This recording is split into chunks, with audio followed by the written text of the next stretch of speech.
dia para todos, sejam bem-vindos. Nós estamos fazendo o nosso estudo do comentário de Nagarjuna sobre o Sutra, o grande Sutra da Prajnaparamita.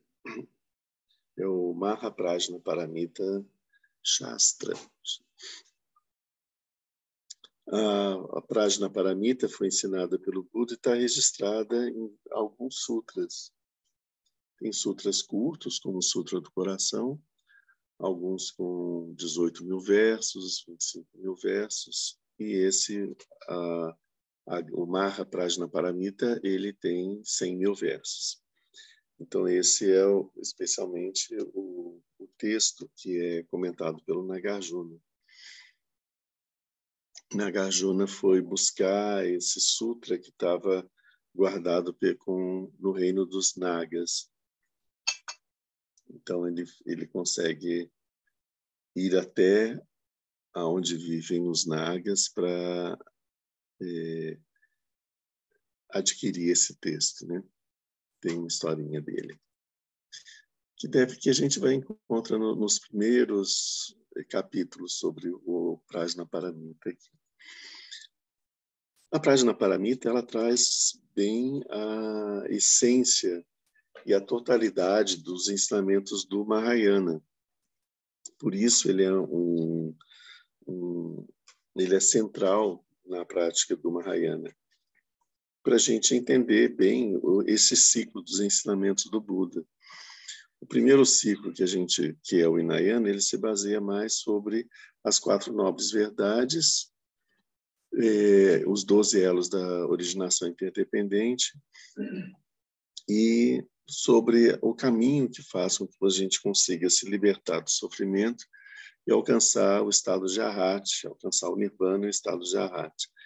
É um caminho individual, ele focaliza sobre que caminho, que método você deve seguir para poder se libertar dos entraves que atrapalham a percepção da liberação final e você conseguisse o despertar. O caminho do Mahayana é um caminho diferente, ele foi ensinado também como o segundo ciclo de ensinamentos do Buda, levou alguns anos sendo praticado de uma forma bastante discreta e ele esse sistema ele começa a ser difundido mais ou menos entre o século I a.C. e o século I depois de Cristo. O período onde o Mahayana vai surgindo com toda a sua complexidade, né? E é dessa época que tem os primeiros textos da Prajnaparamita. Embora ela tenha sido ensinada ainda durante a vida do Buda, né? Como a gente vê no texto.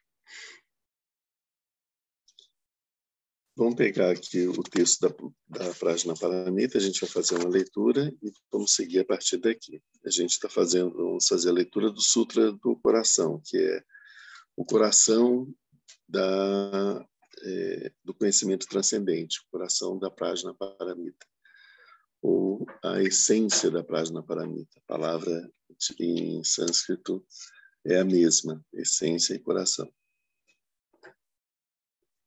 Então, a gente está vendo a essência do vitorioso conhecimento transcendente.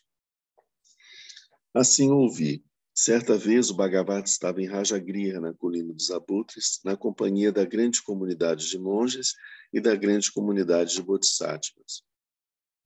Entrou no samadhi denominado percepção profunda que observa atentamente todos os fenômenos. No mesmo momento, o sublime Bodhisattva Avalokiteshvara, estando em absorção no conhecimento transcendente, viu que a natureza dos 5 agregados era vazia. Depois, pelo poder do Buda, o venerável Shariputra perguntou ao Bodhisattva Avalokiteshvara como devem treinar-se os homens e as mulheres afortunados que desejem realizar o profundo conhecimento transcendente. Assim ele falou. Então o Bodhisattva Mahasattva Avalokiteshvara respondeu ao venerável Shariputra: Shariputra, aquele ou aquela que deseja entregar-se à prática do profundo conhecimento transcendente, devem ver assim. Ele deve ver que a natureza dos 5 agregados é vazia e totalmente pura. A forma é o vazio é a forma. A forma não é nada além que o vazio não é nada além que a forma. Da mesma maneira que as sensações, as percepções, as formações mentais e as consciências são vazias. Assim, Shariputra, todos os fenômenos são vacuidade. Eles não têm nem características, nem origem, nem fim. Eles não são nem impuros, nem livres de toda impureza, nem aumentam, nem diminuem. Eis então porque no seio da vacuidade não há forma, sensação, percepção, formação mental, nem consciência. Não há nem olho, nem ouvido, nem nariz, nem língua, nem corpo, nem mente. Não há nem forma, nem som, nem odor, nem sabor, nem contato, nem fenômeno mental. Não há qualidades inerentes à visão, à audição, ao olfato, ao paladar, ao tato e à consciência mental. Não há nem ignorância, nem envelhecimento, nem morte, nem sua respectiva cessação. Da mesma maneira, não há nem sofrimento, nem origem do sofrimento, nem extinção do sofrimento e nem caminho. Não há nem sabedoria, nem realização, nem não realização. Assim, Shariputra, uma vez que para os bodhisattvas não tem nenhum dano, eles apoiam-se sobre o conhecimento transcendente e ali permanecem. Sua mente é desprovida de todo véu, são destemidos, transcenderam toda visão errônea e passaram definitivamente para além do sofrimento. Apoiando-se sobre o conhecimento transcendente, todos os Budas do passado, do presente e do futuro atingem a budeidade absoluta, o perfeito e insuperável despertar. É por isso que o mantra do conhecimento transcendente, o mantra da clarividência, o mantra insuperável, o mantra inegável, o mantra que alivia totalmente todo sofrimento, não mente. Saiba que ele é verdadeiro. Eis aqui o mantra da perfeição transcendente. Om Gate Gate para Sangate Bodhisoha. Shariputra, é assim que um grande bodhisattva deve treinar-se no profundo conhecimento transcendente. Depois o Bhagavat saiu de seu samadhi e felicitou o Bodhisattva Mahasattva Avalokiteshvara. Excelente, excelente, nobre filho. É isso, é isso. Depois que o Bhagavat assim disse, o venerável Shariputra, o Bodhisattva Avalokiteshvara, todos aqueles que o cercavam e o mundo com os deuses, os humanos, os semideuses e os Gandharvas se regozijaram e louvaram sinceramente suas palavras. Aqui termina a sublime essência do conhecimento transcendente.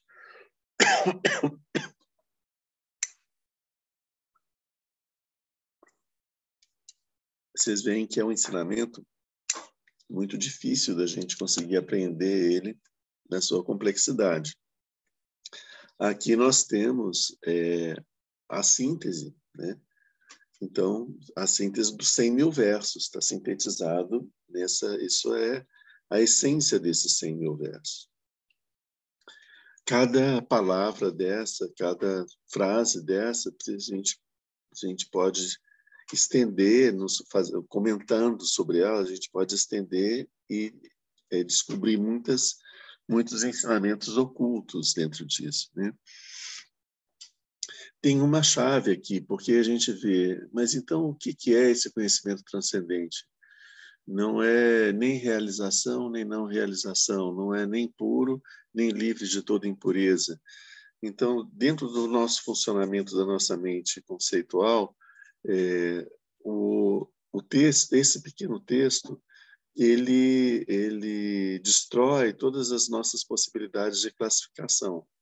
A gente não pode classificar a Prajnaparamita aqui em nada, de nenhuma forma. A nossa mente fica muito perdida com isso, né? E a chave, uma das chaves, né, do que para a gente entender o texto da Prajnaparamita é quando ele diz aqui: transcenderam toda visão errônea e passaram definitivamente para além do sofrimento. Transcenderam toda visão errônea. Essa é uma chave, como estou dizendo, por quê? Porque o funcionamento da nossa mente, a nossa mente funciona de uma forma equivocada, de uma forma errônea. ela aprecia os fenômenos a partir de uma forma equivocada. E essa forma equivocada produz o sofrimento. Então, quando nós transcendemos toda visão errônea, nós conseguimos passar definitivamente para além do sofrimento. O ensinamento do Buda sobre... A gente vê como que o Nagarjuna faz isso muito no texto dele, né?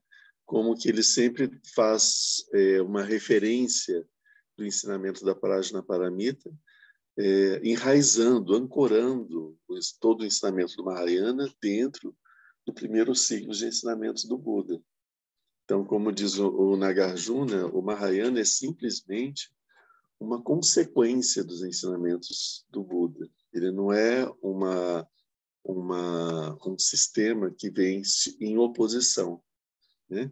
Pelo contrário, ele faz ele explora as possibilidades, né, finais desses ensinamentos. Então, como a gente vê aqui, o sofrimento, pelo ensinamento do Buda, né, a primeira nobre verdade diz sobre a existência do sofrimento. E depois, a segunda nobre verdade, ele diz a origem do sofrimento, a causa do sofrimento é a ignorância. A ignorância, aqui nesse texto da Prajnaparamita, ele está dizendo a ignorância como as nossas visões errôneas,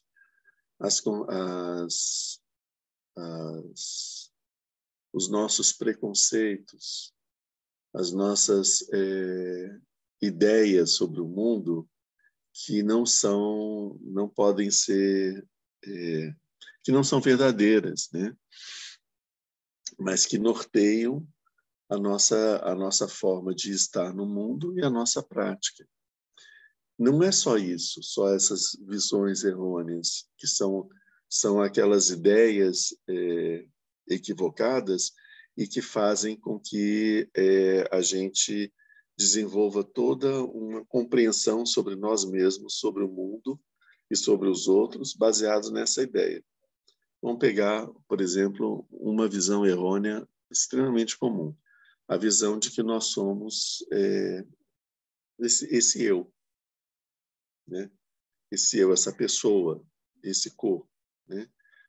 Nós não conseguimos perceber que a nossa verdadeira natureza é a natureza de Buda, pura e iluminada. Então, nós desenvolvemos uma concepção de nós mesmos extremamente limitada, que é a visão como um ser humano com um corpo com limitações, sofrendo diversos tipos de situações adversas, tendo que lutar muito para poder se proteger, para não desaparecer, né? Então, essa visão extremamente pequena, medíocre, acanhada do que nós somos, ela produz o quê? Tudo que a gente pensa sobre nós mesmos, sobre o nosso lugar no mundo e a nossa relação com os outros, nós vemos os outros também de uma forma pequena. Nós não somos capazes de olhar para o outro e perceber que esse outro, ele é Buda. É um Buda que está tendo um pesadelo, como nós, né? Que a gente está dormindo, por isso que o caminho do budismo é um caminho do despertar, né? Que nós estamos dormindo, sonhando um pesadelo terrível onde nós sofremos e todo o mundo tem toda essa grande quantidade de perturbações e de sofrimentos. O despertar, ou seja, o conseguirmos sair dessa ilusão, desse pesadelo, né? Dessa camada de ignorância e de essa miragem, essa ilusão, quando a gente percebe que tudo isso não tem existência, nós então temos uma visão mais clara, limpa sobre a realidade, né? A Prajnaparamita se trata disso. Como que nós vamos ter uma visão direta da realidade, absolutamente limpa, sem nenhum obstáculo de ignorância, de fantasia, de ilusão, de equívoco, mas perceber as coisas exatamente como elas são. Então, como que nós vamos fazer isso? E aí ele diz, não tem ignorância, nem envelhecimento, nem morte, nem sua respectiva cessação. O que ele está dizendo aqui, por exemplo, né? Poderia pegar qualquer outro trecho, mas pegando esse trecho, por exemplo, que o que a gente acha que é ignorância é um conceito da nossa mente. E a ignorância mesmo, ela não é aquilo que a gente pensa que ela é. A velhice, a ideia que a gente tem da velhice e do envelhecimento, são conceitos da nossa mente equivocados, né? Essa velhice, ela não existe, ela é completamente vazia, né? O que a gente chama de envelhecimento, de velhice, na verdade, tem uma natureza transcendente. A verdadeira realidade sobre o processo de envelhecimento, ela transcende a capacidade da nossa mente de pensar. Que aqui ele está falando dos sofrimentos do ser humano, né? Nem morte, nem a respectiva cessação. Também sobre a nossa mente, ela faz uma concepção sobre o nascimento e sobre a morte, e essa concepção ela também é equivocada. Então, o ensinamento do Buda, que ele vai mostrar a cessação, o término desses sofrimentos, que é o sofrimento, a dor, o sofrimento, o envelhecimento, a doença e a morte, como o ensinamento, o Buda, ele conseguiu ultrapassar esses flagelos dos seres, ele encontrou o caminho que nos liberta disso. Então, é o que ele diz aqui, a respectiva cessação do sofrimento, da morte, do envelhecimento. Essa cessação também não existe porque é um conceito da nossa mente. Eu vou explicar isso de uma outra forma.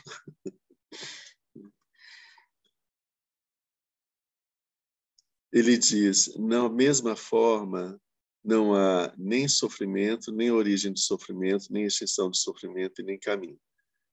Ora, quando o Buda ensinou as 4 nobres verdades, quais são as 4 nobres verdades? São aquelas verdades que você não pode, incontestáveis, né? Por isso elas são verdades. A primeira, a realidade do sofrimento, da frustração, do sofrimento, da insatisfação. Então, ele diz que existe esse sofrimento, a dor, o sofrimento, a insatisfação, a frustração. Depois, ele fala a segunda nobre verdade. A origem desse sofrimento é a ignorância. A ignorância faz com que a gente sofra. Por quê? A ignorância faz com que a gente fique tomado por um equívoco, por um erro, e a gente sofre por uma coisa que, na verdade, não existe, que é só um mal entendido, por assim dizer, né? Então, a ignorância ela preenche a nossa mente de maus entendidos que faz com que a gente sofra por coisas que não existem de verdade, são apenas maus entendidos, né? A extinção do sofrimento, a verdade da extinção do sofrimento é quando o Buda diz a ignorância ela pode ser eliminada, ela pode acabar, né? E então a causa do sofrimento pode acabar. E depois o caminho é de que forma eu vou acabar com o sofrimento. Existe um caminho. Se eu seguir esse caminho, eu acabo com a ignorância. Acabando com a ignorância, eu acabo com o sofrimento. E aí o Buda ensina o caminho, que é o caminho do despertar. No estado desperto, que é o estado de Buda, não existe mais ignorância, então não existe mais sofrimento. É um nirvana, a extinção do sofrimento. Mas aqui a Prajnaparamita ela diz o seguinte, não existe sofrimento, não existe origem do sofrimento, não existe extinção do sofrimento e não existe caminho. Como assim? Se é isso que o Buda ensinou, a Prajnaparamita está dizendo que não existe nada disso. Por quê? Aquilo que a gente acha que o Buda falou sobre o sofrimento, sobre a extinção do sofrimento, sobre o caminho que a gente tem são conceitos da nossa mente. E esses conceitos nos aprisionam. Nós temos a ideia, nós classificamos as coisas como próximas ou distantes, grandes ou pequenas, feias ou bonitas, agradáveis ou desagradáveis, passado, presente e futuro. Nessa sequência, bom e mal, feio e belo, né? Todas isso são sistemas que a nossa mente utiliza para classificar os fenômenos. E com isso ela concretiza os fenômenos. E a gente não percebe a realidade que existe por trás deles, né? Por exemplo, eu vou beber um pouco de água.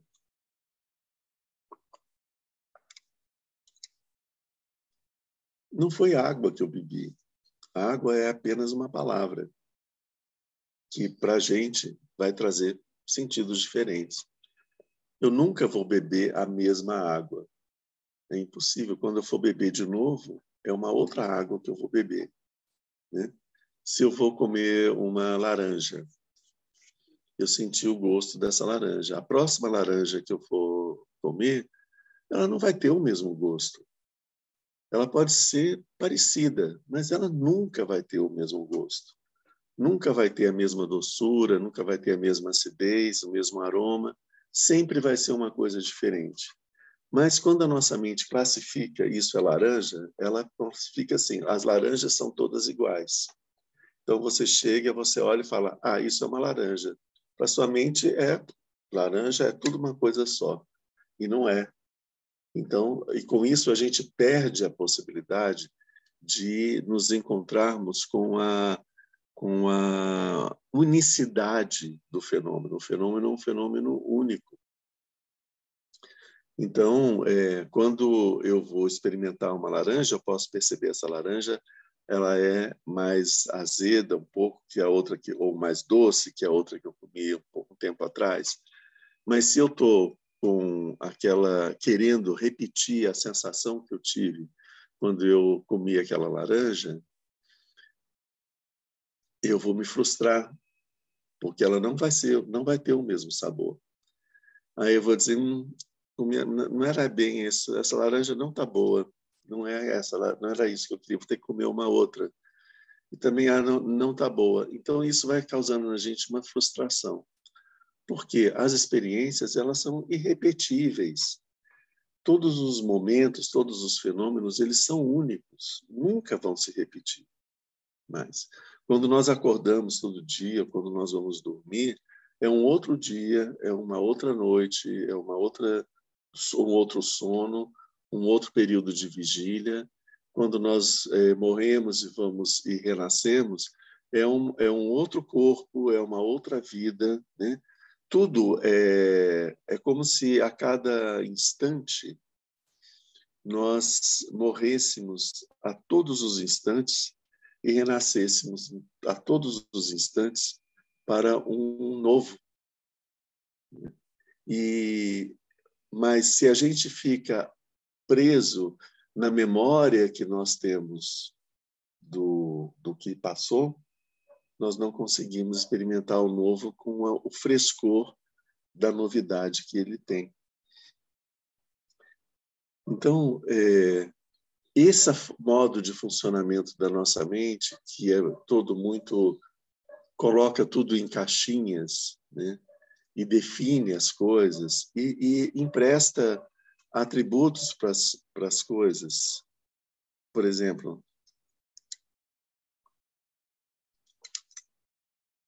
essa água ela é fresca, essa água ou é gelada ou ela é quente, né?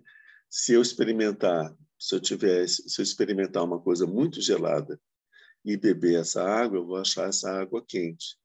Mas se eu tiver com muito calor e tiver acabado de tomar um chá bem quente e eu beber essa água, eu vou achar ela muito fria, gelada. Então, quente ou frio são relativos, né? E a gente atribui uma característica, essa água é água, ela não tem característica nenhuma.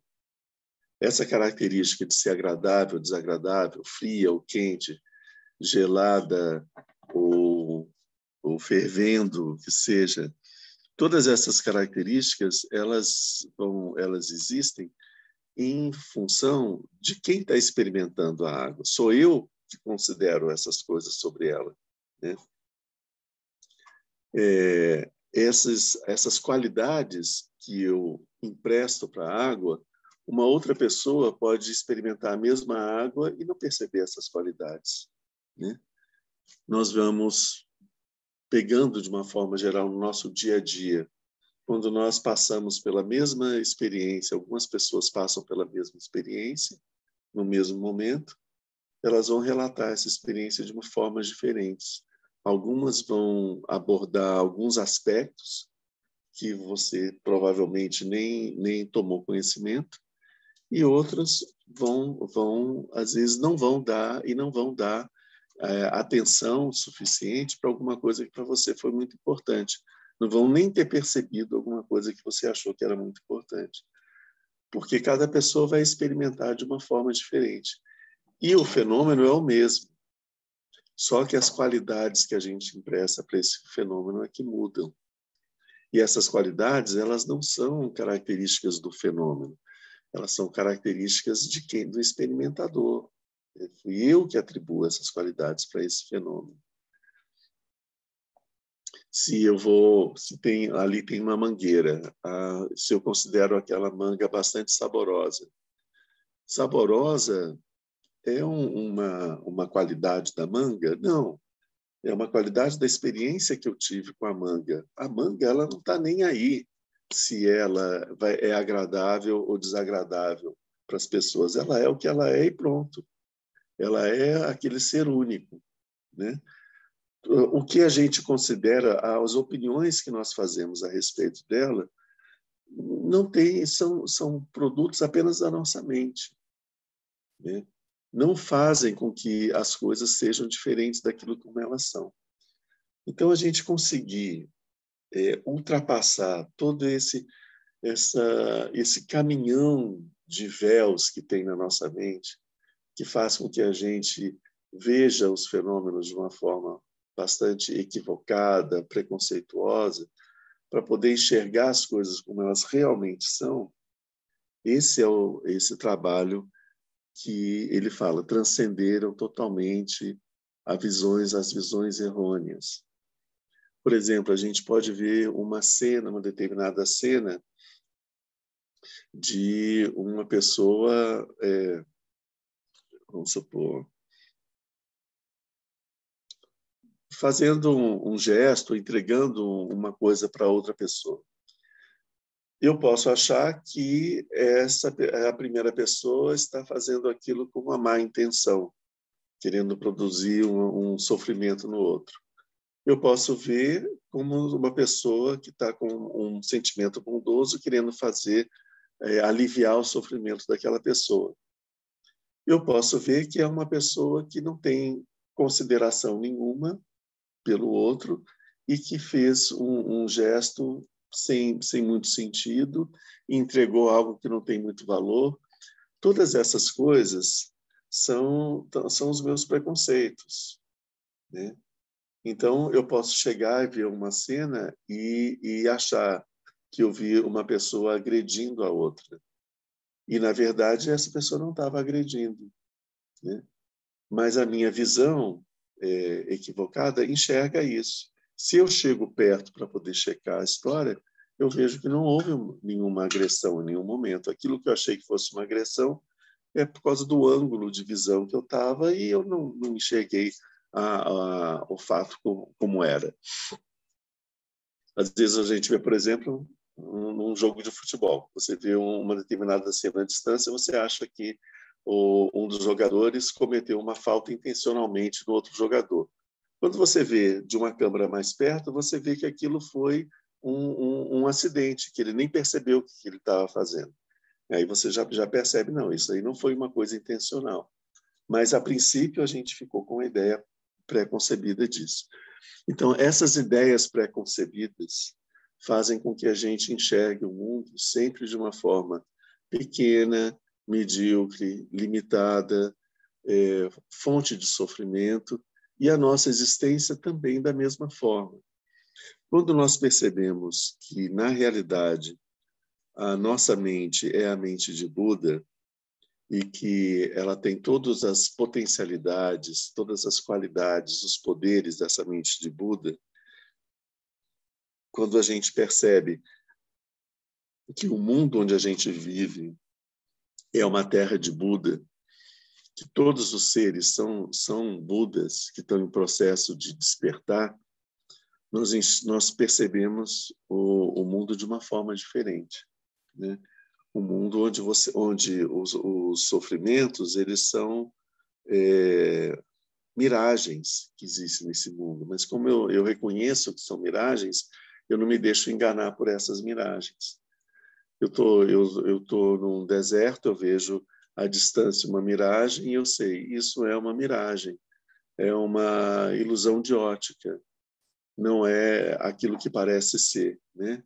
Ok, então assim, eu não me deixo iludir por aquela imagem. Então, e para que a gente consiga, nossa mente está tão habituada a funcionar desse modo conceitual, né? Eu estou utilizando todos os instrumentos da mente conceitual para poder estar conversando com vocês, para que vocês consigam entender o que eu estou falando, né? Então, estou usando os mesmos artifícios da imagem, da linguagem conceitual, para poder transmitir uma mensagem. Mas quando o Buda trouxe esse ensinamento de como é que não é possível que a gente consiga, né? Como que a gente consegue ter a experiência direta dos fenômenos, chegar às coisas exatamente como elas são. A gente precisa pacificar a nossa mente e afastar todas as ideias preconcebidas que nós temos sobre as coisas e poder observar esse fenômeno com uma coisa única que nós nunca tivemos a experiência a oportunidade, né? Nunca conseguimos experimentar nada semelhante, né? Então, quando eu encontro com a pessoa com quem eu estou casado há 20 ou 30 anos, encontro essa pessoa de manhã, é importante que eu olhe para essa pessoa e pense assim, quem é essa pessoa?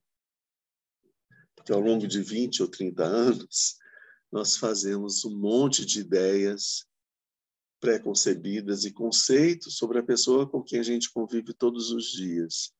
Isso faz com que a gente não consiga enxergar a pessoa com quem nós estamos convivendo todos os dias. Imagina a capacidade que a gente tem de enxergar os outros, que a gente vê uma vez ou duas, ou está vendo pela primeira vez. Então, é importante que a gente chegue nesse momento e fale, quem é essa pessoa que está aqui? Eu não posso chegar e pensar, fulano de tal que fez isso, tem essa história, tarará, tarará, tarará, vivemos essas coisas. Não, tudo isso são as coisas que eu projeto nesse ser que está na minha frente, que existem dentro da minha mente. Eu preciso retirar essas ideias que existem na minha mente para eu poder enxergar esse outro e perceber que essa pessoa que está na minha frente, ela mudou ao longo do tempo, né? E ela apresenta aspectos que eu nunca tinha percebido, porque eu ainda estava preso a uma imagem muito antiga. E quando eu tento, de novo, estou me encontrando com essa pessoa pela primeira vez, quem é essa pessoa? Esse movimento da mente de investigar e de o que é esse fenômeno que está na minha frente. Eu não posso ficar com a resposta imediata que a minha mente traz. Isso aqui é um sino, pronto. Não, como assim é um sino? O sino é apenas uma palavra. Isso Isso é um objeto. Objeto é apenas uma palavra, né? É um pedaço de metal. Isso são palavras.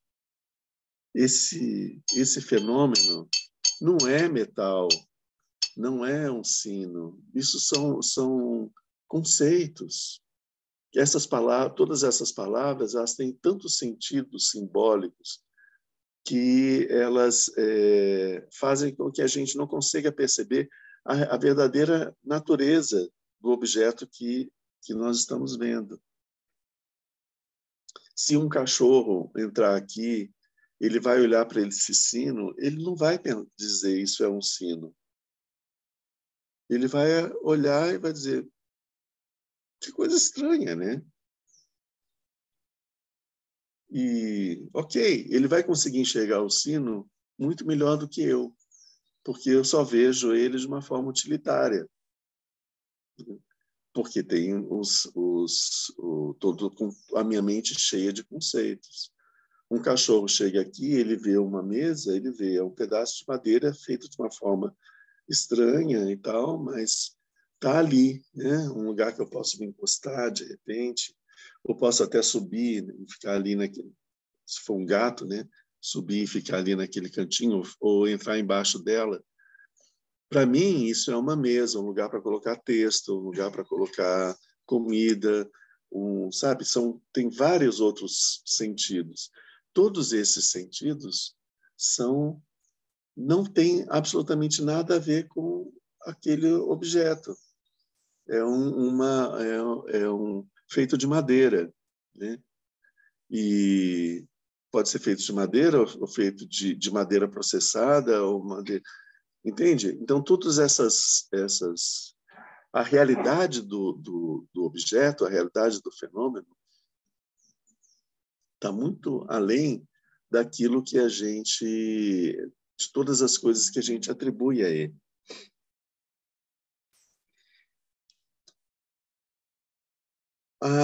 Quando o Buda ensina para a gente a Prajnaparamita, aqui a gente viu como que esse ensinamento foi transmitido, né?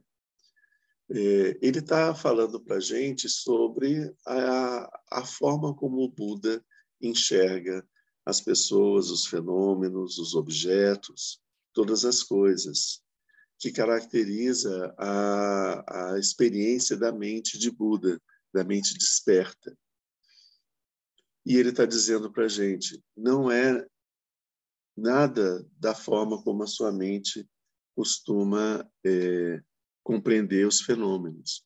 Quando ele falou sobre o eu, ou seja, a vacuidade do eu, ele nos diz que gente, não é possível dizer, não se pode dizer que o eu exista. Também não se pode dizer que o eu não exista. Então, havia grupos de pessoas de algumas ideias filosóficas que acreditavam na existência do eu e outros grupos que acreditavam na não existência do eu.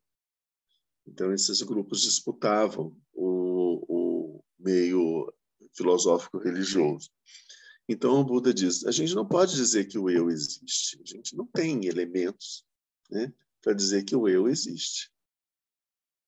Mas isso não quer dizer que ele não exista. A gente também não pode dizer que ele não existe, né? E também a gente não pode dizer que o eu existe e não existe ao mesmo tempo. E também a gente não pode dizer que o eu nem existe e nem não existe ao mesmo tempo.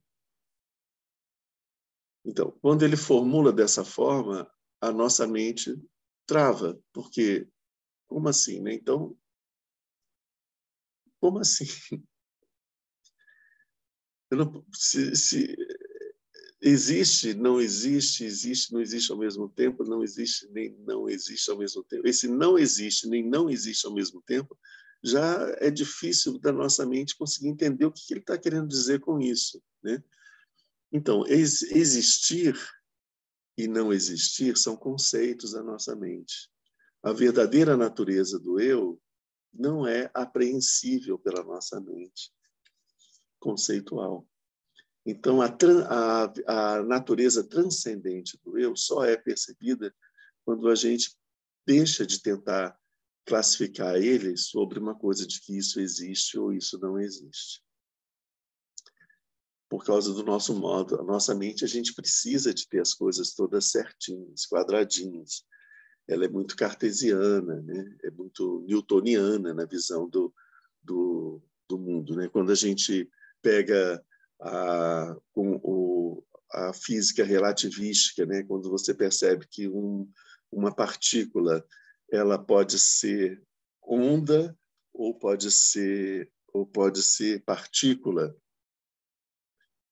Como assim que uma coisa é um elétron, ele é uma partícula de carga negativa, ou ele é uma onda, né?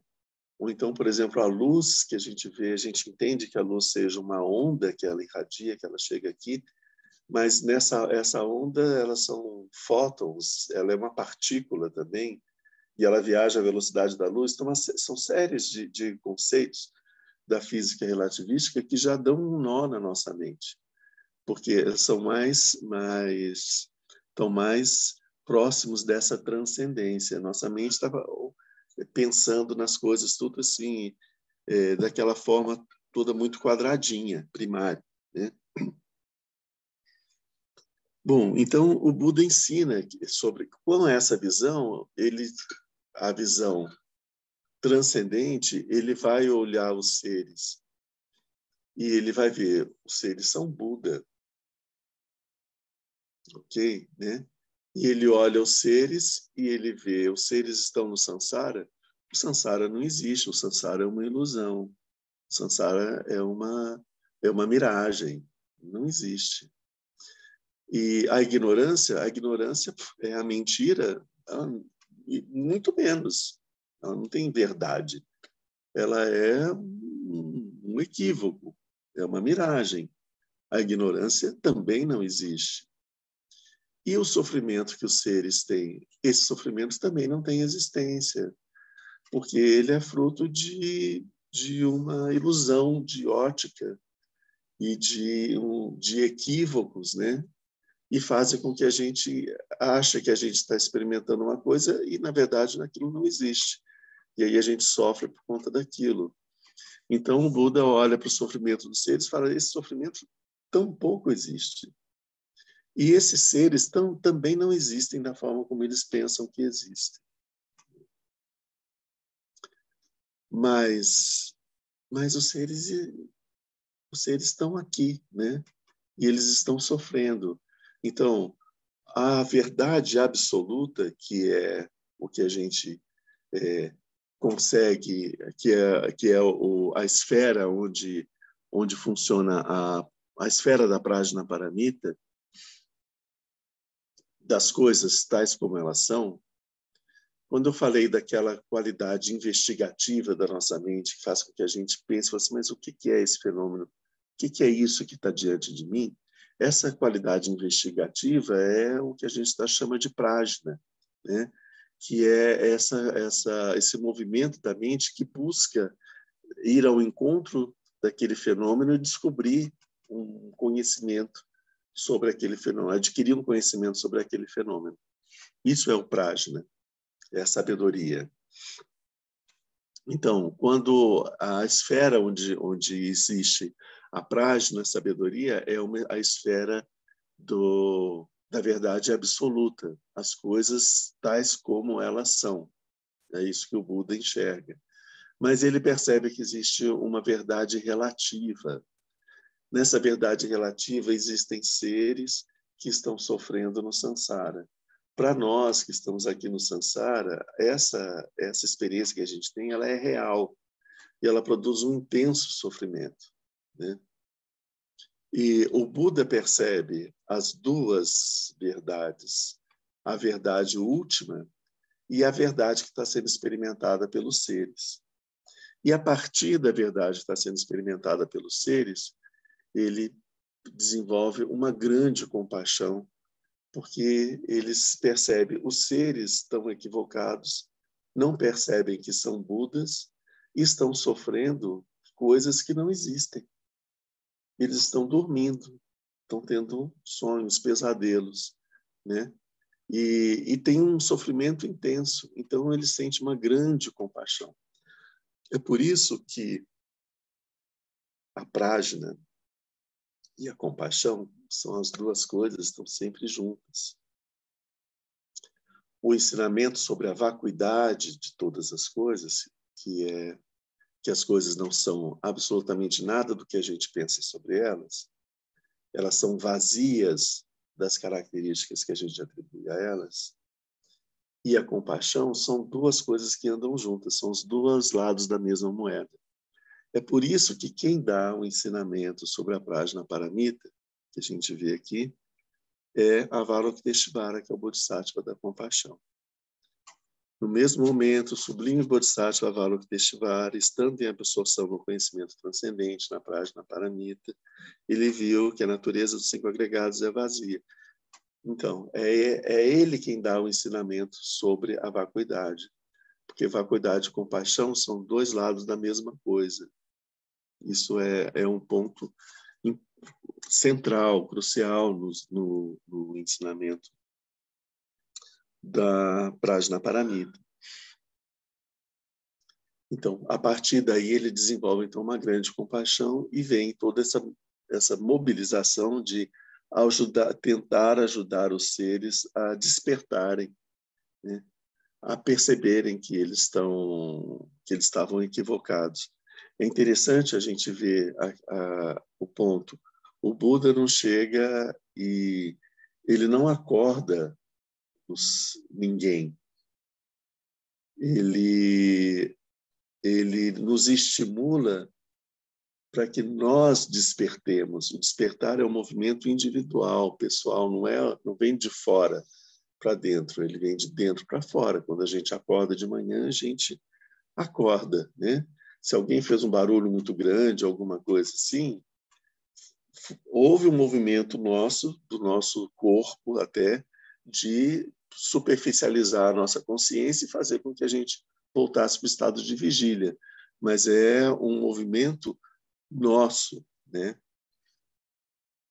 Por isso é que a imagem de chegar ao estado de Buda é a imagem do despertar, porque é um movimento interno de despertar, onde você se liberta das ilusões dos sonhos e você abre os olhos e enxerga a realidade tal qual ela é. É uma imagem muito, muito perfeita, né, desse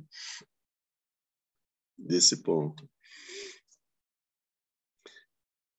Então, assim, esse ensinamento, esses dois ensinamentos, eles estão sempre juntos. E a compaixão e a vacuidade são centrais no ensinamento do Mahayana. Qual é a natureza do Mahayana? Eu percebo o sofrimento dos seres, eu desejo que eles se libertem do sofrimento, eu não sei como fazer com que eles parem de sofrer, então eu vou buscar alcançar o estado de Buda, porque alcançando o estado de Buda, eu vou saber como ajudar os seres a sair do sofrimento e a levar eles para o estado de Buda. Então, esse conjunto todo é a natureza do Mahayana. Por isso é que o pensamento que a gente gera no começo da nosso engajamento no Mahayana é que a minha aspiração para que todos os seres possam alcançar o estado de Buda e se libertar do sofrimento e das suas causas. Então, isso é a minha aspiração. Então, toda a minha motivação passa a ser alcançar o estado de Buda para levar os seres para o estado de Buda. E não para ficar feliz lá no estado de Buda e esquecer todo mundo, né? Não é isso. O voto do Bodhisattva, que segue o caminho do Mahayana, é de jamais abandonar os seres, em circunstância alguma. Então, sempre a gente está sempre atento, o Bodhisattva está sempre atento para o sofrimento e a realidade dos seres. Bom, a gente deu uma saidinha um pouco do que a gente estava falando antes, dos dias anteriores, mas é importante a gente dar essa contextualizada.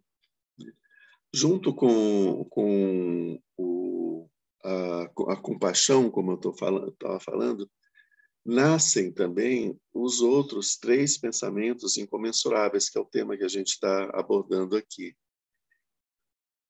No primeiro momento, nós que queremos seguir o caminho do Mahayana, nós devemos desenvolver uma inclinação, uma aspiração, um desejo, um movimento interno de desejar que os seres sejam felizes, desejar a felicidade dos seres. Isso é o sentimento chamado de amor, bondade e amor. A gente medita sobre isso. No começo, a gente vai incluir nesse sentimento as pessoas que nos são próximas, nossos pais, nossa família, nossos amigos. A gente desejar que eles sejam felizes. É fácil para a gente fazer isso. Então, a gente focaliza, medita, e enquanto a gente está meditando, a gente vai nutrindo esse sentimento de bondade, de amorosidade, de querer fazer com que os outros sejam felizes e proporcionar a felicidade para os outros. Pequenas coisas que você pode fazer podem deixar as pessoas felizes. Então, você está atento, passa a ficar atento para proporcionar esses momentos de felicidade para as pessoas, né? Depois a gente consegue incluir no nosso amor e na nossa bondade aqueles que são os nossos inimigos, aqueles que a gente tem mais dificuldade de lidar com eles. E crescendo ainda mais nosso amor e bondade, a gente ainda consegue abranger todos os outros seres que são para nós indiferentes, né? Não nos mobilizam. Esse sentimento de bondade e amor, esse desejo que a gente tem dessa felicidade, a gente às vezes tem uma dificuldade. Eu não vou falar sobre isso mais adiante. Então. Bom, vou falar agora. Essa felicidade é que o Nagarjuna fala, é uma felicidade corporal. O que ele chama de felicidade aqui é um bem-estar. Estar saudável, com uma boa disposição, sem nenhuma dor, sem nenhum incômodo, sem nenhum tipo de sofrimento, né? É um estado em que os nossos 5 sentidos, o que esses nossos 5 sentidos captam são percebidos pelas consciências ligadas a esses 5 sentidos, as 5 consciências, né? Visão, audição, olfato, tato, tudo. A consciência que nós temos desses 5 sentidos, ela é a felicidade dessas consciências, dessas 5 consciências. Então, quando a gente está falando aqui de que os seres sejam felizes, que essa é a aspiração da bondade e amor, é fazer com que essas 5 consciências ligadas aos sentidos estejam satisfeitas, felizes, né? Estejam bem, se sentindo com bem-estar. Acontece que, só que quando a gente olha para os seres, a gente percebe que eles estão sofrendo. Então, não tem como eles curtirem a felicidade que eu quero proporcionar a eles enquanto eles estão sofrendo. Então, em seguida, surge uma mobilização dentro de nós para poder eliminar o sofrimento dos seres. A gente percebe que eles não conseguem usufruir dessa felicidade porque eles sofrem. Então, eu preciso eliminar essa dor, esse sofrimento. Então, vem o pensamento da compaixão, que é eu desejo que os seres sejam libertos do sofrimento, das causas do sofrimento. Assim, libertos do sofrimento, eles vão conseguir usufruir dessa felicidade, que eu também desejo que eles sejam felizes. E aí vem o pensamento de alegria. eu desejo que esses seres eles sintam alegria. O que é esse sentimento de alegria? Porque a gente confunde a alegria com a felicidade. E aqui, então, Nagarjuna explica, a alegria se refere ao bem-estar e à felicidade, por assim dizer, da nossa consciência mental. Então, as nossas outras 3 consciências, né, a sexta, sétima e oitava consciência, são as consciências mentais, elas têm por objeto, os objetos, o que existe, acontece na nossa mente. São esses objetos mentais. Então, quando nós estamos satisfeitos, felizes com a nossa mente, com os pensamentos, as nossas memórias, as nossas emoções, nós sentimos, então, essa felicidade é chamada de alegria. E ela só é possível acontecer depois de ter sido eliminado o sofrimento. Por isso que a alegria é o terceiro pensamento incomensurável. Depois que os seres ficaram felizes, têm as causas da felicidade, se livraram do sofrimento, têm as causas da alegria, então nós podemos enxergar todos os seres, que a gente faz isso com todos os seres, a gente pode enxergar todos os seres sem fazer distinção entre eles, sem querer que uns sejam mais do que os outros, que uns tenham mais alegria ou mais felicidade do que os outros, mas ver todos eles igualmente felizes, igualmente sem sofrimento, igualmente alegres. Então a partir daí vem finalmente o sentimento de equanimidade, que faz com que eu consiga enxergar todos os seres exatamente da mesma forma. Então, esses 4 pensamentos, eles vêm nessa sequência, por isso que eles estão descritos nessa sequência. E existe um encadeamento entre eles. E eles são um desdobramento, né? Uma contextualização, um desdobramento do sentimento de compaixão que é fundamental e central no ensinamento do Mahayana. Esse é o que a gente tinha para estar vendo hoje. A gente vai abrir para alguma pergunta, algum comentário. Fiquem todos à vontade. Os do computador e os que estão aqui.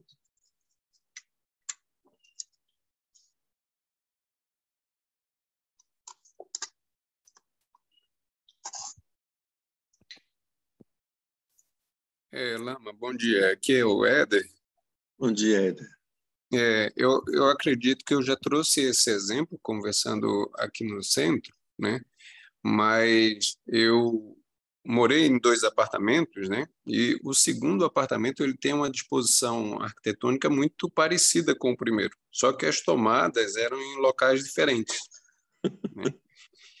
Então foi uma experiência muito interessante de perceber quantos dias eu tentava ligar a luz numa tomada que sequer existia, porque o meu corpo estava condicionado. Na verdade, era a minha mente que estava condicionada a ter aquele gesto ali para ligar a luz num determinado local que no segundo apartamento não existia, né?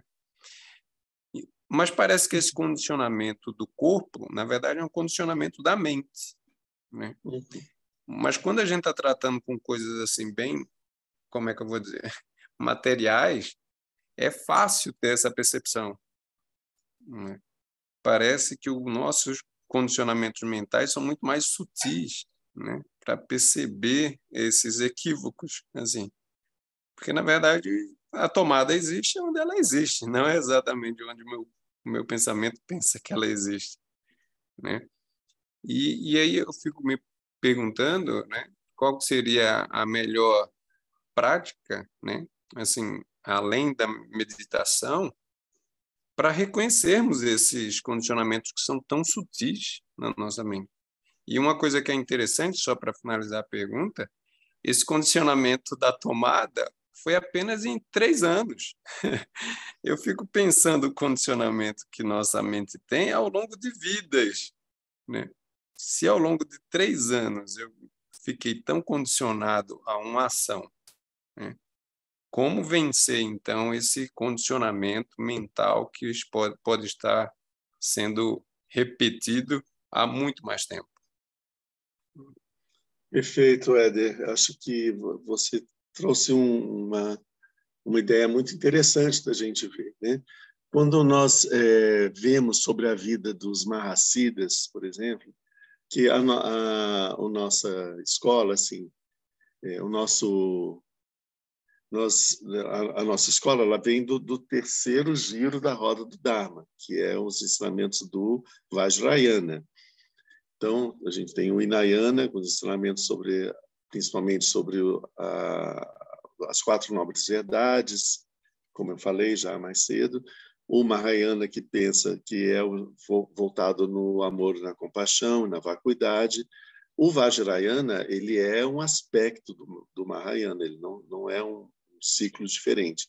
Mas enquanto o Mahayana é um grande veículo, é um grande navio a remo, o Vajrayana é um grande navio, maior ainda um pouquinho do que esse do Mahayana, mas com motor. Então ele tem uma potência maior, né? Essa que mas é um navio do mesmo jeito, né? Então, buscando a imagem, né, de um barquinho e de um navio, que é a imagem, o barquinho, o Hinayana, o navio, o Mahayana, que no navio cabe muito mais gente, né?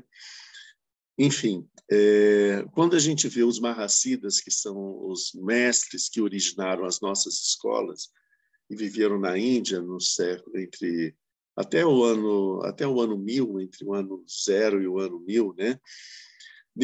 A gente vê eles fazendo coisas muito extraordinárias, como multiplicar seus corpos, andar sobre os ares, voarem. Está cheio de relatos de alguém que veio voando. Por exemplo, o próprio o Rahula Gupta, que é um dos mestres da nossa escola, ele foi encontrar com o Kyumponeldjo, estava numa caverna no Tibete, e o Rahula Gupta estava no sul da Índia. Então, o Rahula Gupta levantou quando o sol nasceu e foi voando até o Tibete e chegou lá na caverna onde estava o Kyumponeldjo, chegou lá antes do sol nascer, né? Então, assim, esse tipo de situações, né, de beber chumbo fundido, passar a mão no fogo, entrar dentro da água, atravessar a parede, todas essas coisas, elas representam exatamente esse descondicionamento. Imagina que desde tempos sem começo nós estamos acostumados às leis, entre aspas, né, da natureza. Então, a gente anda em cima da terra, a terra é sólida, na água a gente tem que nadar, senão a gente afunda, e não sei o que, a gente não consegue voar, a gente olha para o nosso corpo, todas essas limitações que a gente tem, a gente age assim durante uma vida. Quando termina essa vida, a nossa mente ela ficou cheia de condicionamentos mentais, né? Que são as nossas formações kármicas, esses condicionamentos relacionados ao nosso corpo. Na próxima vida que vai ter, a gente vai ter um corpo parecido e a gente vai fazer essas mesmas coisas, isso vai reforçar esses hábitos mentais. Então, ao longo de vidas e vidas e vidas, desde tempo sem começo, a gente começa a ter uma ideia extremamente pequena, concreta, limitada sobre a nossa verdadeira natureza, quem nós somos.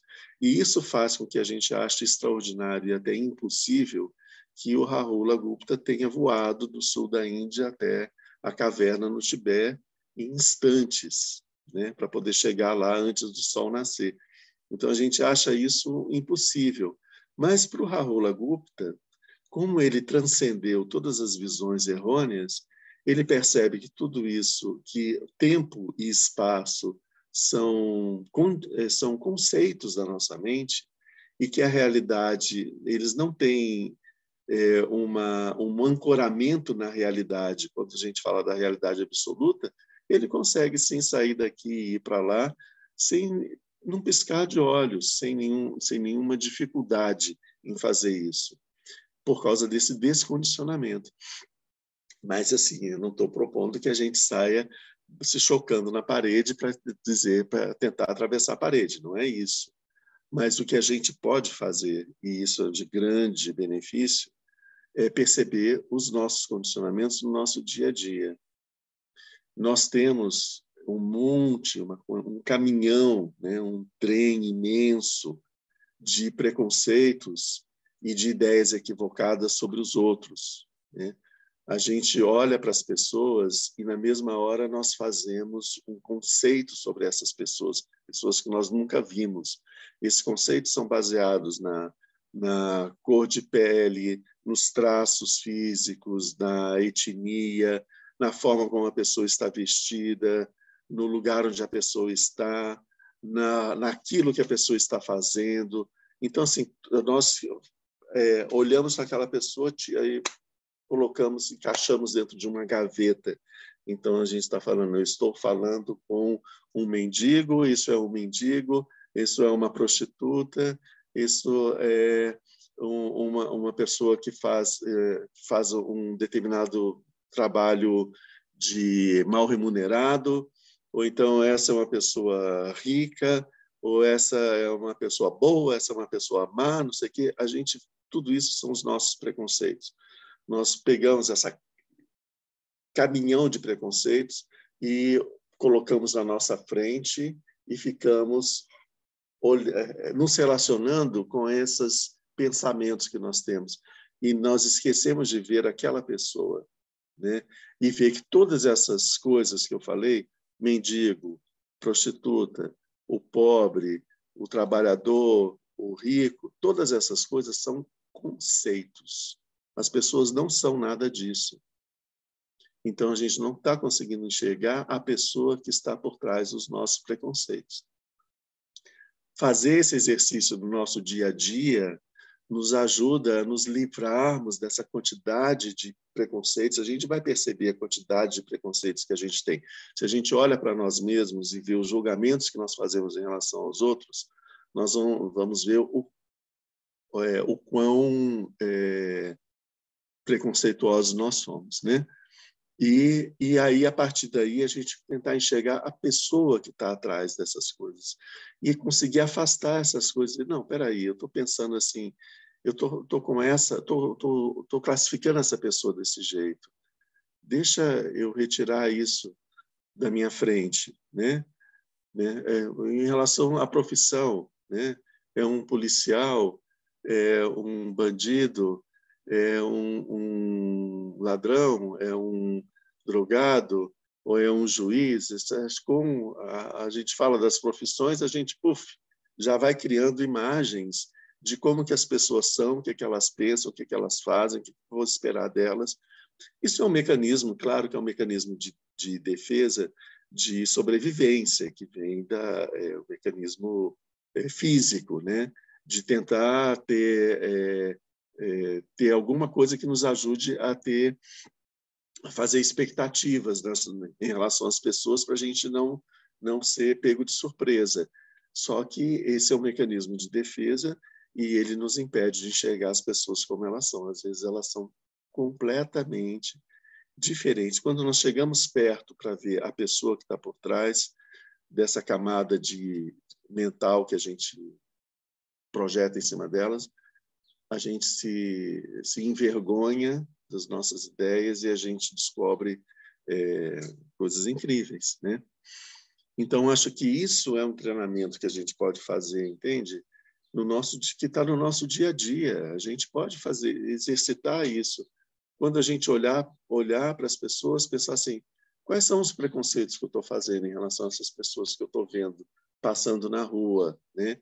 Em relação a essas pessoas que trabalham comigo, em relação às pessoas que moram na minha casa, sabe?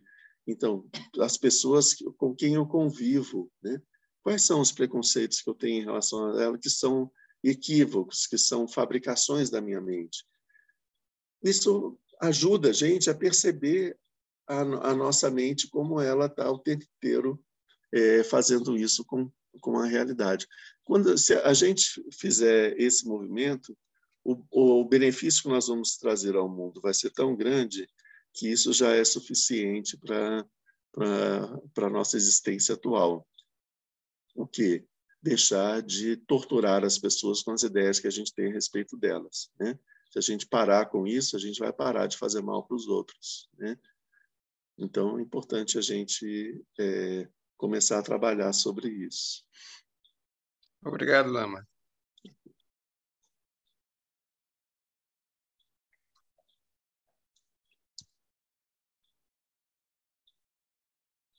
Ok.